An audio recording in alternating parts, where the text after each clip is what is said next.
Also, Monday, China releases Q3 GDP data and September industrial production and retail sales. That's the global tone setter right there. If China disappoints, risk off could continue. Tuesday, Fed Governor Wallace speaks. No fixed time yet, but watch for it. He could give hints about where the Fed's thinking for the meeting on October 29th and 30th. Also, Tuesday night, Netflix reports earnings after hour. Streaming subscriber growth and their ad tier momentum matters because it's a consumer spending indicator, basically. If Netflix disappoint, that's a sign consumers are tightening up. Wednesday, we got AT&T before market opens, and we got Tesla after market closes. Tesla is the key catalyst this week. Earnings will show us EV demand, margins, forward guidance. This move could be 3 to 5 points in either direction, depending on what management says.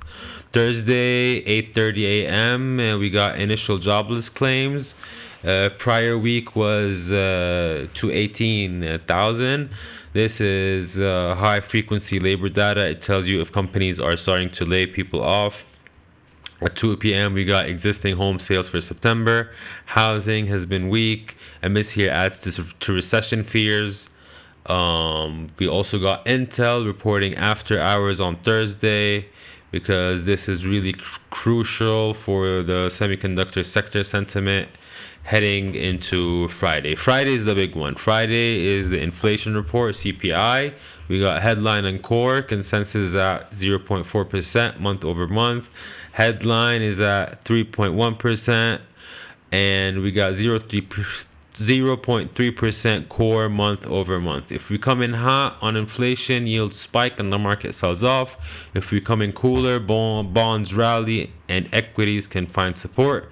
This is the most important data point of the week. We also got PMI at 10 a.m. New home sales in the University of Michigan, consumer sentiment final number. Friday afternoon, some global PMIs are going to be out from Europe, UK, Japan, and Australia. That gives us a real-time snapshot of how the world economy is holding up. This week, I got 2 trade setups, both bullish, and I believe they're actually worth watching. Setup 1 is Tesla.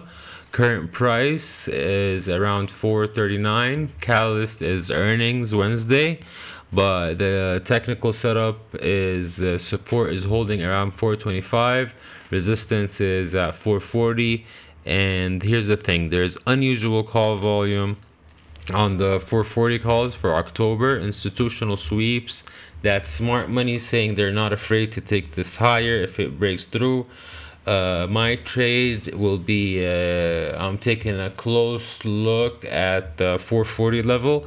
If it breaks out with volume, that's my entry. If that happens, I'm targeting 470 to 475. Stop loss will stay at 425. That gives me a good wiggle room and a risk reward of roughly 1 to 2.5. My swing will be 2 to 5 trading days. Position sizing will be $1,000, so I'll probably buy 2 contracts in the money or slightly out of the money, depending on my tolerance that day. But just a quick tip: if you want to take this trade, do not go further than November expiration. IV crush will kill you. This is obviously not financial advice. This is just what I'm doing with my account. Setup number 2, we got Taiwan Semiconductor. Current price is around 298. Catalyst was the strong Q3 earnings and their raised guidance, and there was a Barclay upgrade to 355 price target.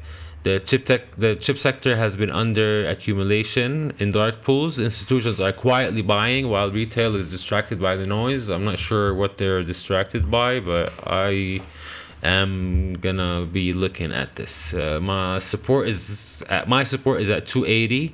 My resistance at 310.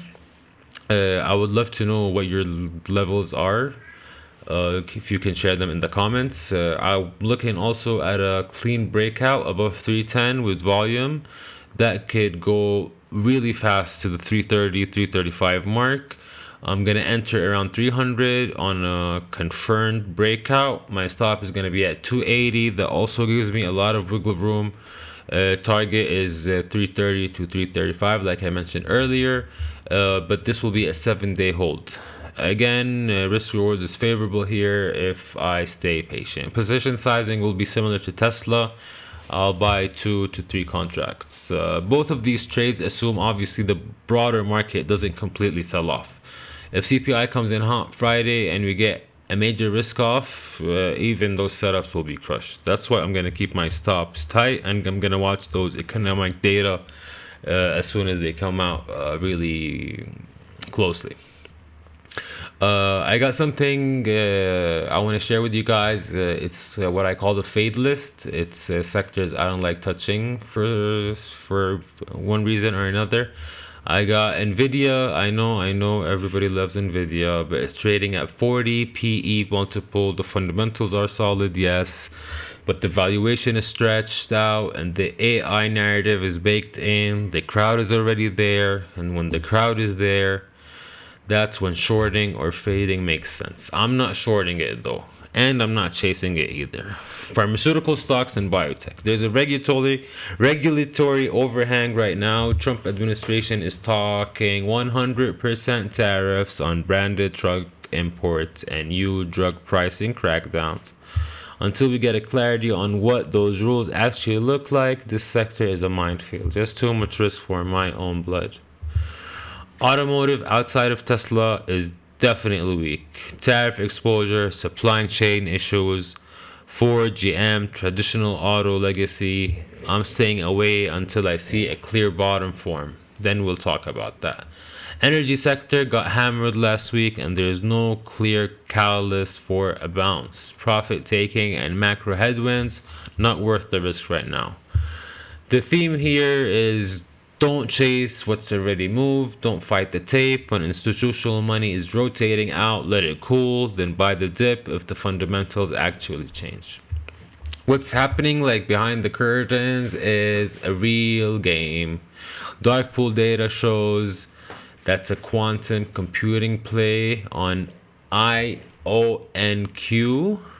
Had $500 million in institutional accumulation recently. That's smart money positioning. Meanwhile, regional banks are seeing heavy institutional selling. Those two moves tell you exactly where the smart money is hedging and where they're betting. Options flow is moderately bullish but cautious. Put call ratios are elevated, meaning traders are hedging more than they're reaching for upside. That's a healthy caution. Not panic, but it seems like they know something we don't know, as usual.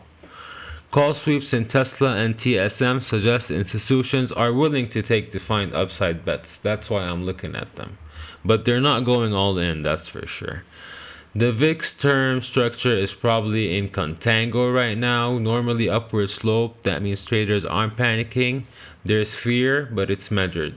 The CNN fear and greed index is at 23. That's extreme fear territory. Historically, extreme fear is where the best opportunities form. Not a reason to go all in, but a reason to start watching for setups instead of running for the exits.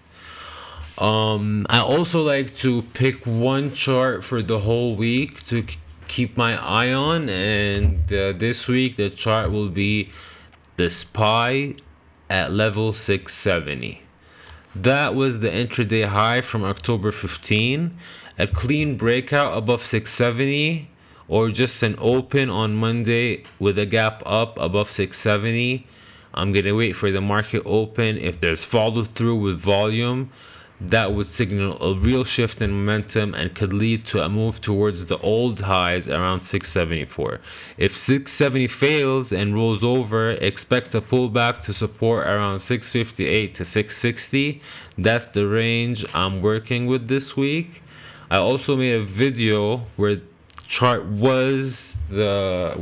was chart of the week as well, but the level was 650 then, and we definitely bounced off it.